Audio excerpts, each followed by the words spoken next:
Welcome to our show, Umbrellas of Hope. We are committed to enrich the life of members of the veteran and military community by connecting them to the resources that they need. We advocate for professional and entrepreneurial opportunities and facilitate conversations of hope, empowerment, and creativity to reduce military and civilian transition difficulties and to help our veteran and entrepreneurs families to thrive. Hi, I'm Yorka, your host. We invite you to be part of this journey as we, together, bring a positive change on new beginnings, opportunity, and success. Our new mini series will be introducing the art of business to share with you how it can enhance your life, your community, and your future.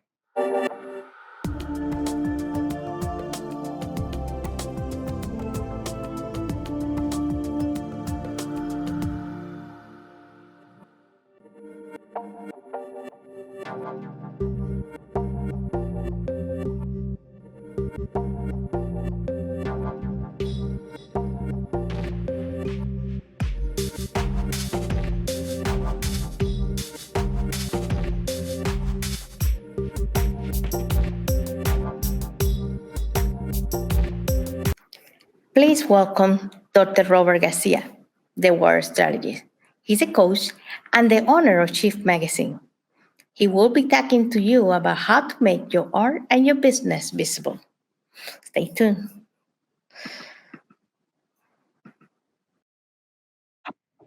All right. Thank you so much, Erica. That was a great intro. So for those of you who are watching, I am Dr. Rob Garcia out of San Diego, California, and I am a business visibility strategist, which means that I teach people how to get tremendous amounts of visibility. And so this is kind of an interesting training for me because it's in my wheelhouse, but art is not in my wheelhouse. But why not take the visibility strategies I use for clients and teach artists how to make their works more perceptive to their audience. So what I'm going to talk about today is a couple of ways that you can take your art pieces, regardless of what they are, and make them so visible that people will be lined up to buy them. Sounds good, right? Traditionally, artists and craftspeople are very good at their craft, but they're not always good at getting the word out or doing anything outside of like a Facebook post or, sending out an email blast or something saying, hey, I've got something for sale. So we need to tap into the creativity of it. We need to tap into increasing the perceived value of your work.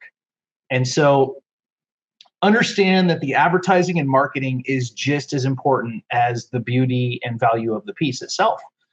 And this, when I say artwork or piece, this can be sculptures, this can be paintings, this can be watercolor, it can be whatever your chosen art is. So the first thing you'll want to do is learn to write a description of the piece. And remember that you have to write descriptions and terms that are in line with your audience. So a $100 piece of art is going to be written a lot different from a $25,000 enormous wall piece, okay? In the sense that the people that are buying the more sophisticated and larger and pricier pieces are going to want very strongly written descriptors. They're going to want very good photography. They're going to want an amazing presentation, okay? So you have to step it up a little bit. So what I did is I went to artistsnetwork.com and I started looking up art terms. And so I'm going to read a few of these just as a sample so that you can understand like what's out there. And so like I said, you want to make sure that you're writing at a level that your potential buyer understands, but you don't want to go over their head, if that makes sense. Art terms was fascinating. For artistnetwork.com because there were about 25 terms in there and they were some of them I'd never heard before in my life. So you want to write at a level that is understandable, but that also shows knowledge and passion for what you've created. So the first thing I'm going to talk about, and I'm just going to go over some basic art terms you can use for your descriptors. All these are listed at artistnetwork.com. So when we're describing our artwork, okay, you can use a word like narrative. What is a narrative? A narrative tells a story. So if you're talking about the narrative of the photo or a narrative of the painting, what are the events happening in it? Okay. Another one I saw was figurative. So if something is a figurative piece, it means it represents something. Avant-garde means experimental or unusual. If you have a piece that's outside of the ordinary or sculpted differently or using very creative materials, would be avant-garde. Allegory is related to moral or political meaning. So if it's got a deeper meaning that is judgment or morality based, that'd be an allegory. So it's kind of symbolic. And then texture.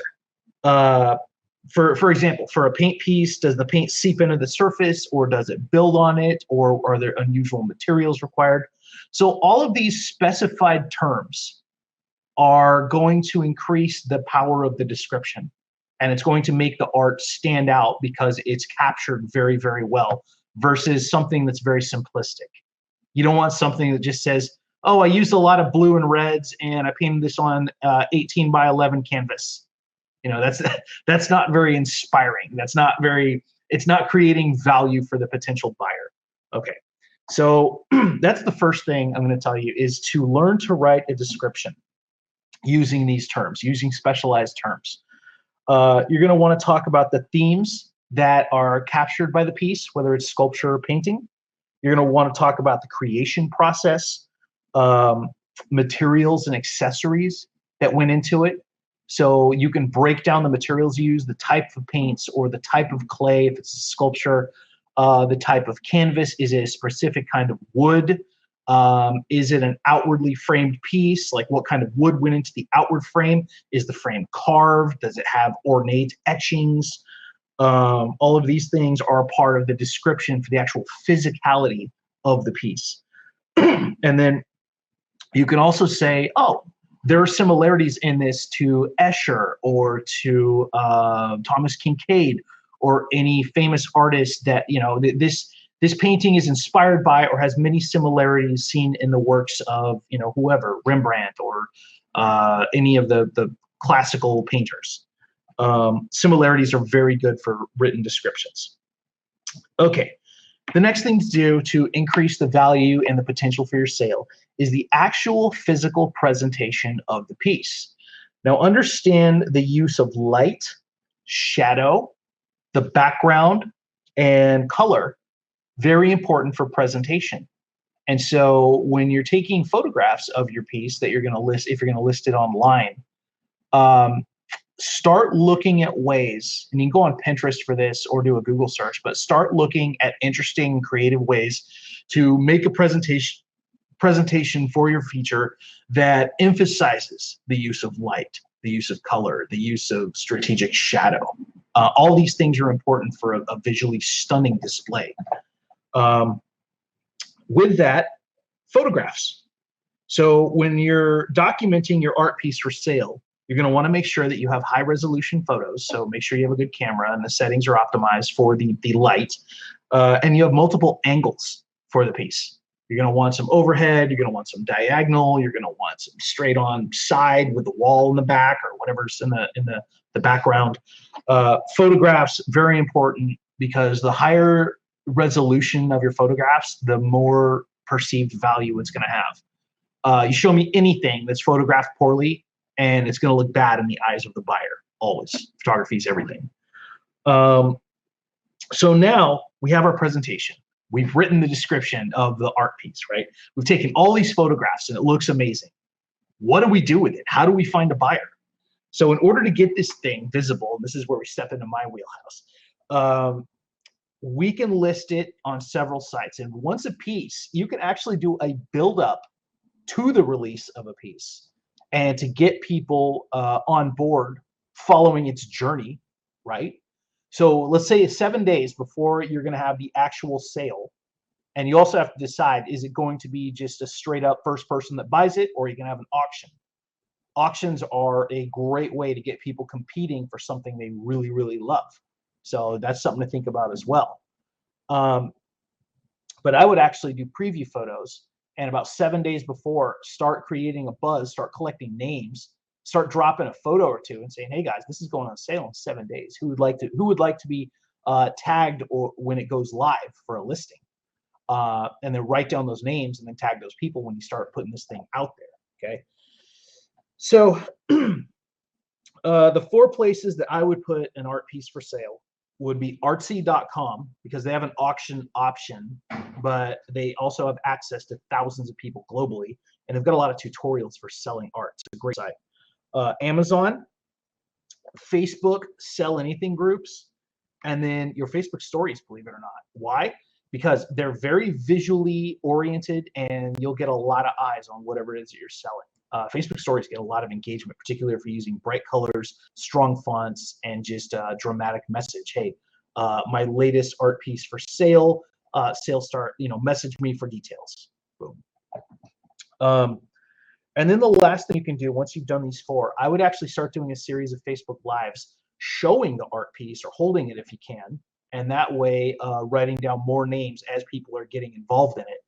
And that way, when the actual sale opens up, you can invite those people. Is a press release. And a press release, believe it or not, because it's Nyirka, I'm gonna give away something very, very valuable to anyone watching this. Here is how you get a free press release for your art piece. You go to a website called prlog.org. That is prlog.org. O-R-G. You can write a free press release using the site about your art piece, about your release. And all I would do for a sample headline is your name, releases new piece of art, and then the name of it or the description of it. Keep it nice and short. You get 1 photo in a press release, so have a piece of the artwork. And then in the press release itself, remember, you're not writing an article, you're writing an announcement. And so you're just going to want to talk about the history of the piece, the materials, go back to your description and just kind of do that. A press release typically has a certain order. So it's going to be headline, it's going to be announcement in the first paragraph, it's going to be a little bit of supplemental information in the second paragraph, some art or industry statistics for the third, a quote, and then contact information for the final thing, kind of a call to action with your website, your phone number, your name, all this different stuff, for contact info, blah, blah, blah. That's how you write a very good press release. And then pop it on the prlog.org. And then once it's live and your page is live, you can actually put that on your social media. You're like, hey guys, here's the press release for my new art piece, blah, blah, blah. And that'll capture some attention as well. You can pop that on social media, your Facebook stories, a LinkedIn article, all this different stuff. So you're actually using one medium, right, a press release, and now creating 4 to 5 pieces of content about your art piece. And then also the Facebook Sell Anything groups are amazing. You can list out your art piece on the online Craigslist or Sell Anything and whatever your hometown is. All this different stuff. It's free and it gets in front of a lot of eyes. So anyway, that wraps up my presentation. Thank you so much, Nyirka.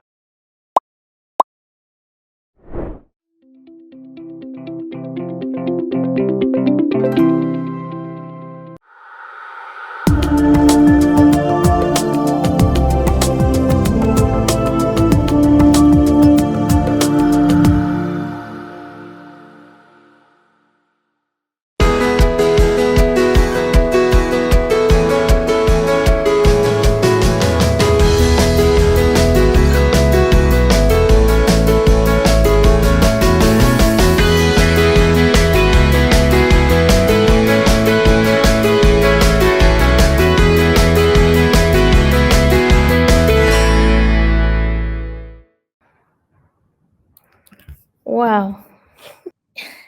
He advises how the presentation of your product matters.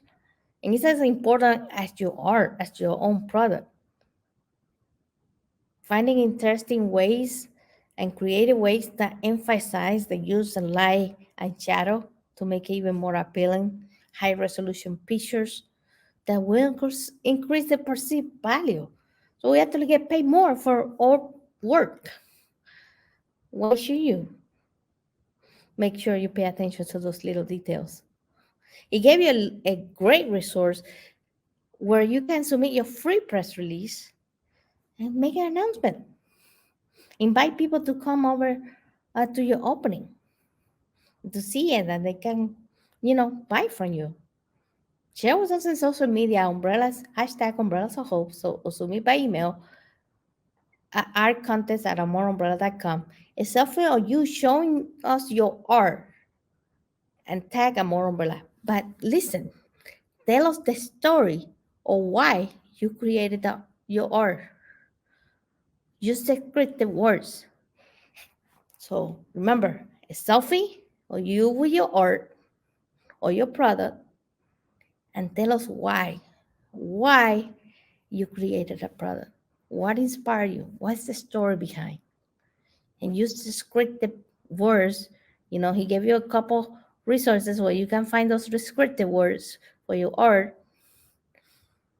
and add that in your description. I can't wait to hear. I can't wait to see all your art appreciated. And you never know how many people are going to see the art. So I challenge you, send that to us. Let's share your art with the world because we need to share as much beauty as possible and we need to inspire more people to create. So let's start a revolution about creativity, please. Thank you. Can't wait to see it. Are you ready to be an entrepreneur? Entrepreneurs are confident, positive, creative, resourceful, and resilient people who are faced with problems and they create solutions. If this sounds like you, tune in to Founders Time to learn more and start your journey. You have and will continue to enjoy this journey in creativity with us. In today's world, where artificial intelligence, the Internet of Things, advancing science, and autonomous vehicles is our new normal, creativity has never been more important.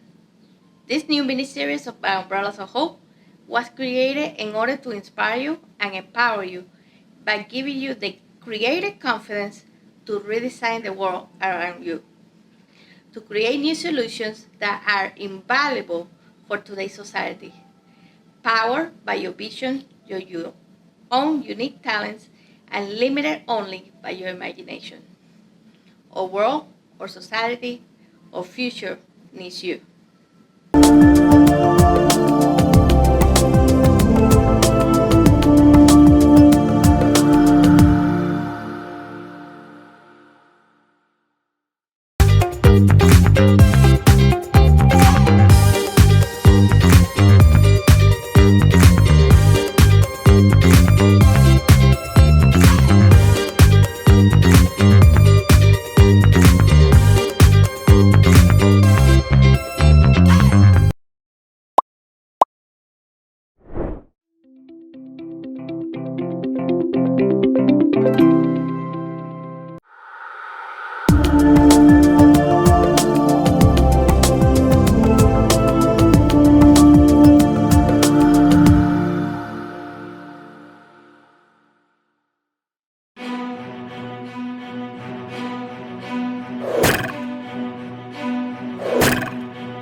Hello, amazing viewers. Your support is invaluable. Your like, shares, and engagement have turned the channel into a vibrant community, and we're deeply grateful. Thank you. If you have been enjoying our content and want to see more, there's a simple way to support us. Hit that big red subscribe button below this video. Subscribing not only keeps you updated on our latest release, but also show you appreciation for what we do. And some exciting news, our next promo, it reveals fantastic products we have crafted with you in mind. From exclusive merchandise to cutting edge tools, we got it all. By purchasing a product, you become a part of our mission to deliver valuable content and take this community to new heights. Every purchase helps us invest in better equipment, expand our team, and explore new possibilities. These products are just things that you own. They are a symbol of your support and love for what we do. So stay tuned for the next video. Check the links below and grab what catches your eyes. Let's embark on this journey together. Thank you for inspiring us. You turn this channel into a community, not just a platform. Hi, I'm Niurka. Thank you for watching my content. Ask yourself, how do you show up every day? Over the next few minutes, I'm going to take the time and I'm going to share 3 tips with you for you to consider, for you to implement in your life. I hope you have and will continue to enjoy this journey in creativity with us. In today's world, where artificial intelligence, the Internet of Things, advancing science, and autonomous vehicles is our new normal, creativity has never been more important. This new mini-series of Umbrellas of Hope was created in order to inspire you and empower you by giving you the creative confidence to redesign the world around you, to create new solutions that are invaluable for today's society, powered by your vision, your own unique talents, and limited only by your imagination. Our world, our society, our future needs you.